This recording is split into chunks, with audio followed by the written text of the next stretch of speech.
Diversity is a source of strength, not weakness. In 2020, undocumented immigrants made up 3.2% of the U.S. population. The majority of these people entered the country legally, but extended their stay past the expiration of their visa. But why not go through the process of receiving U.S. citizenship? Well, it isn't that simple. Depending on the case type, people with the intent of being U.S. citizens can be waiting from a few months to 20 years in this incredibly long line, stuck in the waiting room.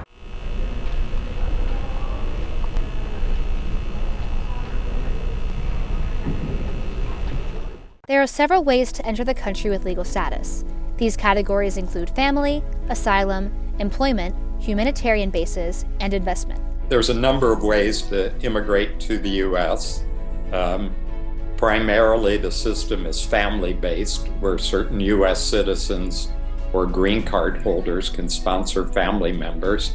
But there's also categories for being sponsored by your employer, being sponsored through investment. There's a green card lottery every year, and some people get green cards through being refugees or getting asylum in the U.S. People can come to the United States and have a status in a short-term or more of a long-term pathway to citizenship for different reasons. Usually it has something to do with family or asylum or humanitarian basis, employment or investment. And for the most part, those are the different categories a person could find a way to stay here. The United States of America was built on immigration and the drive to create a better life for oneself. And immigrants need to work for less to survive, and their motivation to move up financially place them as the cornerstones of the United States economy. The United States is built of a lot of small business. Small business is really what keeps our economy going, and a lot of immigrants are business owners. Our immigration system has to be modified to reflect our economic system. While the number of immigrants living in the U.S. continued to rise under Trump's administration, it rose more slowly than years before. BBC data journalist Ed Lothar says that this rise concealed a big shift in those who have moved to the U.S. from Mexico, and those numbers were falling steadily since the election of former President Trump. Strong border security. They want in New Mexico.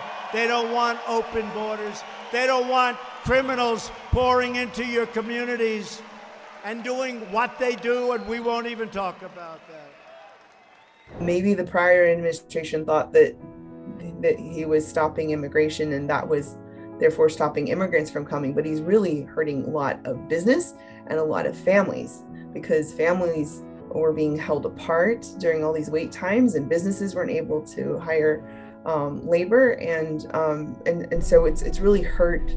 It's hurt not only our economy, but it's hurt, the heart and soul of a lot of families and here in the United States. If your kids turn 21, mostly they have to drop out of line.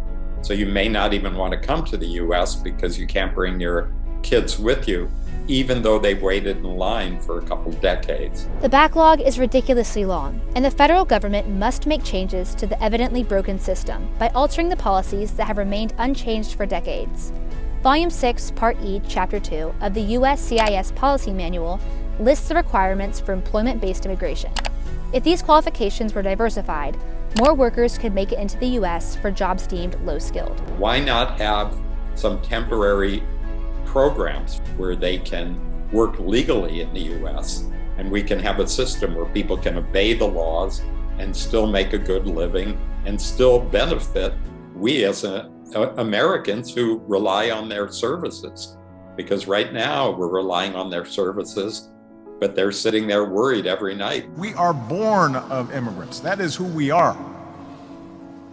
Immigration is our origin story.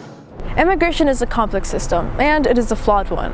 The federal government needs to open more doors for immigrants to enter the country legally, as well as open their eyes to the issue at hand: people stuck in line and the same amount living in fear inside the border. No es que me sienta diferente, pero al ser reconocida como ciudadana, me siento libre. O sea que este país te da todas las puertas mientras tú haces todo legalmente, y me siento libre, libre de sin miedo de nada. It is essential that Congress take the needed steps to reduce processing times, clear the way for immigrants to contribute to the U.S., and help those already inside to receive their full citizenship. You know, I think a lot of Americans are under the impression that, you know, everybody gets deported as somebody who's snuck over the border.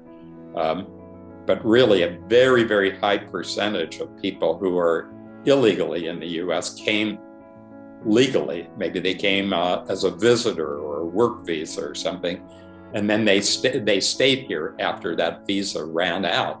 Immigrants are an important part of the foundation of the United States, documented or not, and it's crucial that the federal government feel a sense of urgency in getting those people out of the waiting room and inside the country.